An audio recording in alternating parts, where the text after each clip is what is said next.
بسم اللہ الرحمن الرحیم۔ السلام علیکم دوستو، دنیا بھر کی ون لائن خبروں میں آج آپ سنیں گے، لیکن اس سے پہلے اگر ہو سکے تو لائک، سبسکرائب اور بیل آئیکن کا بٹن ضرور دبا لیں۔ شکریہ۔ بھارتی وزیر اعظم نریندر مودی کے مشیر قومی سلامتی اجیت ڈوول غیر اعلانیہ دورے پر کابل پہنچ گئے، جبکہ انہوں نے یہ دورہ ایسے موقع پر کیا ہے جب قطر کے دارالحکومت دوحہ میں انتہائی انٹر افغان مذاکرات جاری ہیں۔ بھارت کی طرف سے اس دورے کے بارے میں کوئی بیان جاری نہیں کیا گیا۔ بھارتی مشیر قومی سلامتی کے دورہ کابل پر گہری نظر رکھے ہوئے پاکستانی حکام کا کہنا ہے کہ اجیت ڈوول کا یہ دورہ افغانستان میں قیام امن کے لیے کی جانے والی امن کوششوں کو سبوتاژ کرنے کی بھارتی کوششوں کا حصہ ہے۔ کیونکہ بھارت افغانستان میں امن نہیں چاہتا، پاکستان میں یہ پختہ رائے پائی جاتی ہے کہ افغانستان میں امن و استحکام بھارت کو پسند نہیں ہے، لہٰذا وہ حالات خراب کرنے کی کوشش کرتا رہے گا تاکہ وہ اس بد امنی سے فائدہ اٹھا سکے۔ اس کے برعکس افغانستان میں امن کا سب سے زیادہ فائدہ پاکستان، ایران اور روس کو ہے، لہٰذا تینوں ملک وہاں امن کو موقع دینے کے لیے علاقائی سطح پر ایک دوسرے سے متفق ہیں۔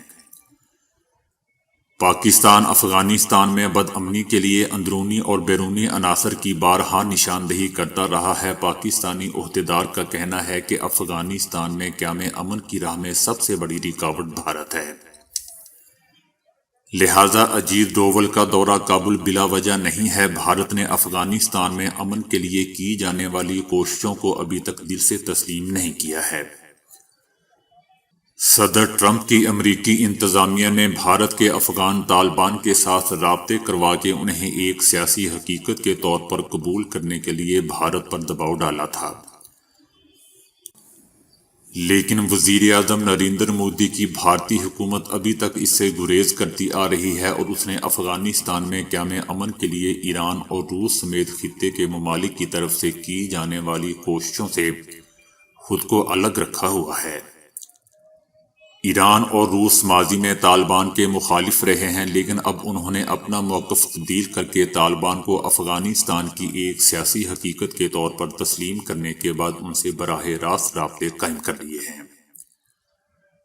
خطے کے ایک دوسرے بنیادی کردار چائنا نے بھی طالبان کے ساتھ ورکنگ ریلیشن شپ قائم کر لی ہے۔ بھارت، جو کہ 1 جنوری سے اقوام متحدہ کی سلامتی کونسل کا غیر مستقل رکن بنا ہے، طالبان کے خلاف پابندیوں کے بارے میں عالمی ادارے کی کمیٹی کی سربراہی بھی کر رہا ہے۔ اس کا مطلب یہ ہے کہ امریکہ چاہے گا کہ بھارت افغانستان میں امن کوششوں کا حصہ بنے، جبکہ دوسری طرف پاکستان کا خیال ہے کہ بھارت کو کسی قسم کا کوئی کردار دینا افغانستان میں امن کے لیے نقصان دہ ہے۔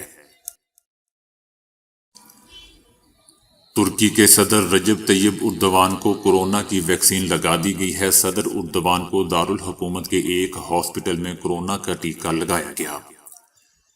اس موقع پر صدر رجب طیب اردوان نے کہا کہ ترکی میں تاحال 2,56,000 افراد کو ویکسین دی جا چکی ہے۔ بہت جلد 3 کروڑ ویکسین چائنا سے ترکی پہنچنے والی ہے اور ملک کی تمام آبادی کو ویکسین لگا دی جائے گی۔ اسکاٹ لینڈ کی قوم پرست جماعت نے انتخابات سے قبل پولنگ میں برتری حاصل کر کے برطانیہ کے لیے خطرے کی گھنٹی بجا دی ہے۔ اسکاٹ لینڈ میں مئی میں ہونے والے انتخابات سے قبل رائے عامہ کی جانب سے آزادی کی حامی اسکاٹش نیشنل پارٹی کو ایک بار پھر الیکشن میں کامیاب قرار دیا گیا ہے۔ الیکشن سے قبل کیے گئے پولنگ کے مطابق اسکاٹش پارلیمنٹ کی 129 نشستوں میں سے 71 نشستوں پر اسکاٹش نیشنل پارٹی کے کامیاب ہونے کی پیشگوئی کی گئی ہے۔ نیشنل پارٹی نے 2016 کے انتخابات میں 63 نشستوں پر کامیابی حاصل کی تھی، تاہم آئندہ الیکشن میں اسکاٹ لینڈ کی قوم پرست جماعت کی جانب سے تاریخی کامیابی حاصل کرنے کی صورت میں اسکاٹ لینڈ کے برطانیہ سے علیحدگی کے مواقع بڑھ جائیں گے۔ پاکستان کا کہنا ہے کہ ہم عرصہ دراز سے مقبوضہ وادی میں جاری بھارتی مظالم کو دنیا بھر کے سامنے اجاگر کرتے چلے آ رہے ہیں۔ آج وہی گونج برطانوی پارلیمنٹ میں سنائی دے رہی ہے۔ پاکستان کو بہت اطمینان ہوا ہے کہ جو باتیں ہم گزشتہ 2 سال سے کہتے چلے آ رہے تھے آج دنیا ان کی تائید کر رہی ہے۔ بھارت پروپیگنڈا کر رہا تھا کہ یہ ان کا اندرونی مسئلہ ہے، لیکن برطانوی پارلیمنٹ نے واضح کر دیا ہے کہ یہ عالمی سطح پر متنازع مسئلہ ہے، جس پر سلامتی کونسل کی بہت سی قراردادیں موجود ہیں۔ یہ بھارت کا اندرونی معاملہ ہرگز نہیں ہے۔ جو بائیڈن انتظامیہ میں بہت سے لوگ جنہیں اہم ذمہ داریاں ملنے کی توقع ہے، وہ اس خطے سے اور مقبوضہ وادی پر ڈھائے جانے والے مظالم سے واقف ہیں۔ ہمیں توقع ہے کہ وہ امریکی کانگریس میں آواز اٹھائیں گے۔ شاہد خاقان عباسی نے کہا ہے کہ چیئرمین نیب مظلوم آدمی ہے، حکومت اس کو بلیک میل کر رہی ہے۔ شاہد خاقان عباسی نے کہا کہ میرے خلاف اختیارات کے غلط استعمال کا کیس ہے۔ میں نے نیب سے بارہا پوچھا ہے کہ کون سا اختیار غلط استعمال کیا ہے تو جواب نہیں آیا۔ انتقام کی ہوس میں نیب اتنا اندھا ہو چکا ہے کہ اسے عدالتی فیصلے بھی نظر نہیں آ رہے۔ براڈ شیٹ کا جو معاملہ سامنے آیا ہے، آج اگر ملک میں قانون ہو تو اس نیب جیسے ادارے کو بند کر دے۔ 20 سال آپ نے 10 ارب لگا کر خرچ کیے اور بیرون ملک سے پیسے واپس نہیں مل سکے۔ جج ارشد ملک کو بلیک میل کر کے آپ نے نواز شریف کو سزا دلوائی۔ شاہد خاقان عباسی کا کہنا تھا کہ نیب کے ادارے کو بند کر کے اس ملک کو مصیبت سے نجات دلانی چاہیے۔ یہ نظام نہیں چل سکتا جہاں پر شرم و حیا ختم ہو جائے جب حکومت ججوں کو بلیک میل کرے اور وزیر جا کر کمپنیوں سے حصہ مانگے۔ برطانیہ میں پاکستانی سفارت خانے کے اکاؤنٹس میں $30 ملین ہونا بھی ایک سوالیہ نشان ہے۔ آج آرمی اور ISI کو بدنام کیا جا رہا ہے۔ یہ اس حکومت کی حقیقت ہے، ان سے پوچھنے والا کوئی نہیں ہے، لیکن یہ ایک دن انہی کٹہروں میں کھڑے ہوں گے۔ 6.5 سال سے PTI پارٹی فنڈنگ کیس کا فیصلہ نہیں ہو رہا۔ پیسے آئے اور عمران خان اور PTI کے اکاؤنٹس میں آئے تھے۔ عاقب جاوید کا کہنا ہے کہ مصباح الحق اب ٹیم کے ساتھ بورڈ میں بھی پہلی جیسی عزت نہیں رہی، وہ دیوار کے ساتھ لگ چکے ہیں۔ میرا مشورہ ہے کہ مصباح گراس روٹ سطح پر کام کر کے کوچنگ سیکھیں۔ عاقب جاوید کا کہنا تھا کہ مصباح کو بغیر کسی تجربے کے کوچ لگا کر ٹیم کے ساتھ مذاق کیا گیا ہے۔ اب بورڈ کو احساس ہو گیا ہے کہ ان سے غلط فیصلے ہوئے ہیں۔ میرے خیال میں کوچز کو تبدیل کر دینا چاہیے۔ بعض لوگ اپنی صحت کی وجہ سے یا ماحول دوستی کے باعث سبزی خور ہو جاتے ہیں، لیکن اب ایک برطانوی کمپنی نے اس عادت کو ترک کرنے کے لیے خطیر رقم کا اعلان کر دیا ہے۔ کمپنی وائبرنٹ ویگن نے اپنی سبزیاتی کھانوں کی مشہوری کے لیے 50,000 برطانوی پاؤنڈ یعنی $70,000 انعام کا اعلان کیا ہے۔ یہ انعام اس مسلسل گوشت خور کو دیا جائے گا جو 90 روز تک اس کا ناغہ کر کے صرف سبزیوں پر گزارا کر سکے۔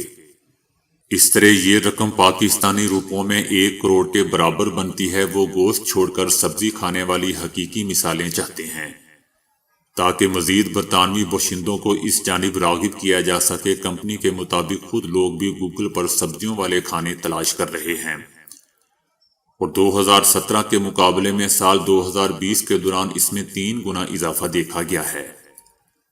اب تک 50,000 افراد یہ قرارداد قبول کر کے اس میں شامل ہو چکے ہیں۔ ہزاروں درخواست گزاروں میں سے ایک کو منتخب کر کے اسے کمپنی کا نمائندہ بنایا جائے گا۔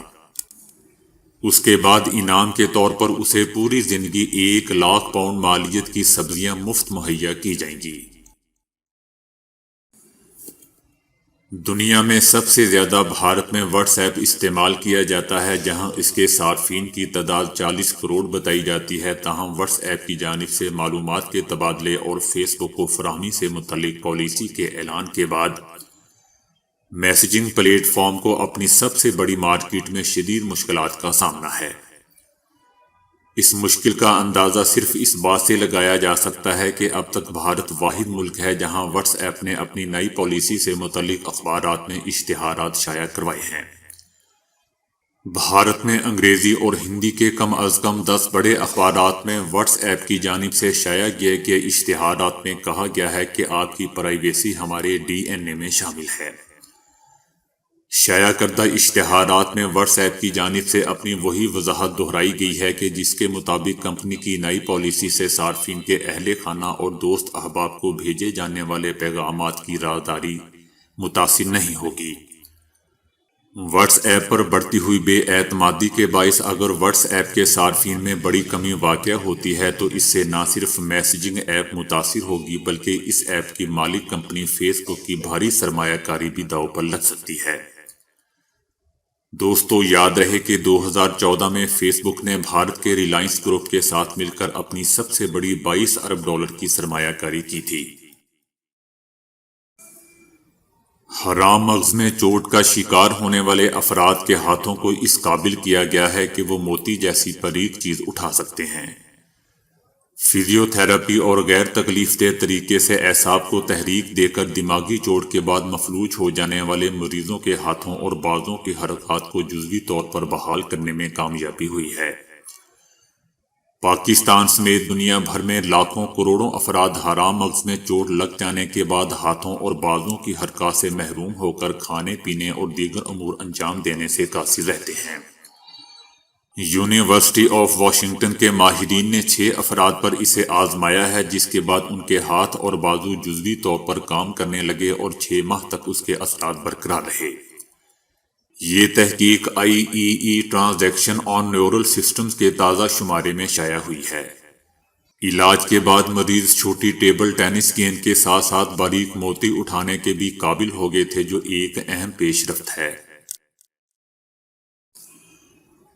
شاہد آفریدی کا کہنا ہے کہ محمد عامر اور کوچز تنازع پرانی روایت ہے، میرے وقار یونس کے ساتھ اختلافات کسی سے ڈھکے چھپے نہیں، یہ کوئی اچھی روایت نہیں ہے۔ مصباح الحق کے بارے میں اسکول سطح کا بھی کوچ نہ ہونے کا بیان دیے جانے پر شاہد آفریدی نے کہا کہ سابق کپتان کی پاکستان کے لیے بڑی خدمات ہیں، لیکن ٹیم میں تھوڑی دلیری ہونی چاہیے، مرغی کا دل لے کر انٹرنیشنل کرکٹ نہیں کھیلی جا سکتی۔ تو دوستو، آج کے لیے اتنا ہی۔ ویڈیو کو لائک اور شیئر کرنے کا بہت بہت شکریہ۔